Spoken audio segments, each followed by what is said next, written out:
I don't want to talk about the Snyder Cut anymore. I don't want to hear about it anymore.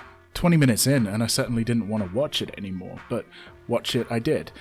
The only thing that I'll say on it here is that unless you really, really need to like this monstrosity, then anything, and I mean literally anything, would be a better use of your time.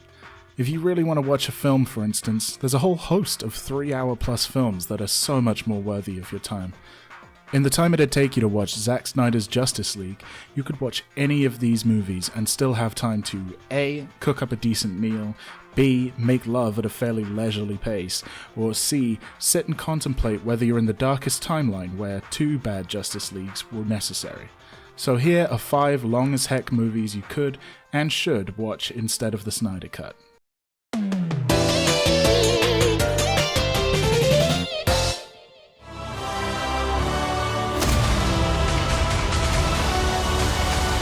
Imagine you're handed the reins of a franchise 11 years and 21 films in the making, with a cast of dozens of top-billing stars and the expectations of millions to live up to, and you're asked to wrap it up neatly with a bow.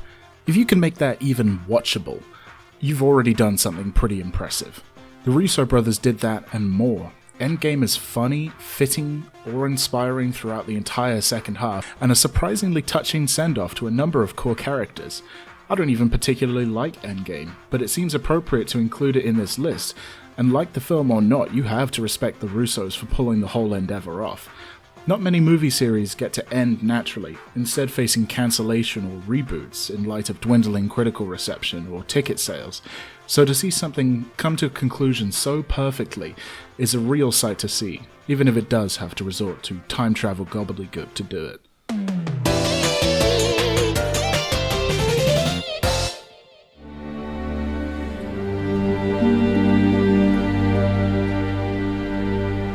Let's jump straight from the funny end of the scale right into one of the most depressing films ever made.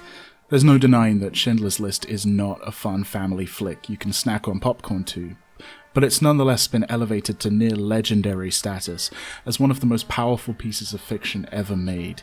It's so emotionally devastating that its runtime may prove too much for some, but anchored by committed, believable performances by Liam Neeson, Ralph Fiennes, and Ben Kingsley, shot beautifully by Janusz Kaminski, and directed with real vision by Steven Spielberg, Schindler's List will undoubtedly leave you in tears by the end. The 3 hours you'll spend watching are nothing compared to the lifetime you'll remember it for.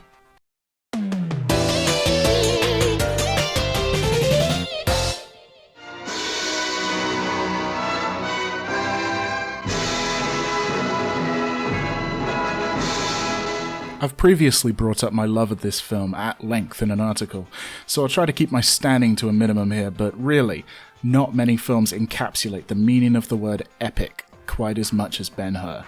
It may be big-budget Hollywood at its finest.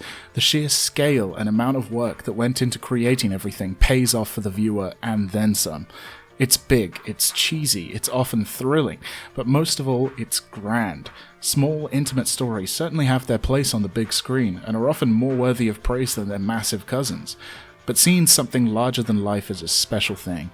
Ben-Hur fills that space better than most and is so jam-packed with action and drama that 3.5 hours feels like a stroll in the park.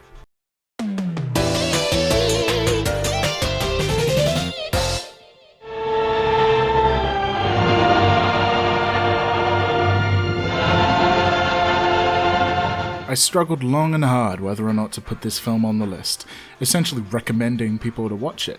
Problematic is the most appropriate word I could use to describe it.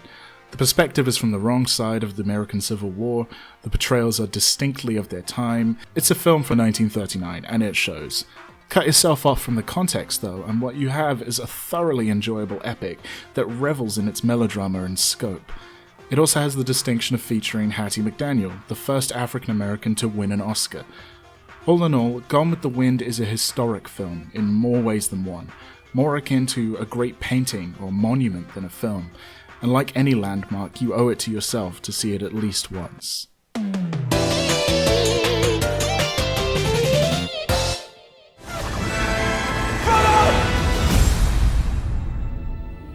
There are plenty of director cuts and extended editions out there to varying degrees of appeal. After all, things are cut out of films for a reason. If they don't advance the plot, develop characters, or build the world, then they've got to go. Sometimes perfectly good content has to go just because the runtime is becoming too bloated. That's the case with The Lord of the Rings, a behemoth of a story that stands up as one of the best adaptations and the best trilogies ever made. The additional content that tips it over 3 hours, and Return of the King to 4, is far from extraneous. It all fits seamlessly into the greater whole. The immense talent and hard work that went into making Middle-earth as wonderful a world to immerse yourself into as it is, makes an extended cut a blessing rather than a curse. I haven't watched the theatrical cut since it first came out, and I haven't looked back once. Thanks for watching, guys. Leave a like if you liked it, and let me know in the comments if there are any other long-ass films you thought deserved to be on this list. Just, please, don't talk to me about the Snyder Cut. See you later.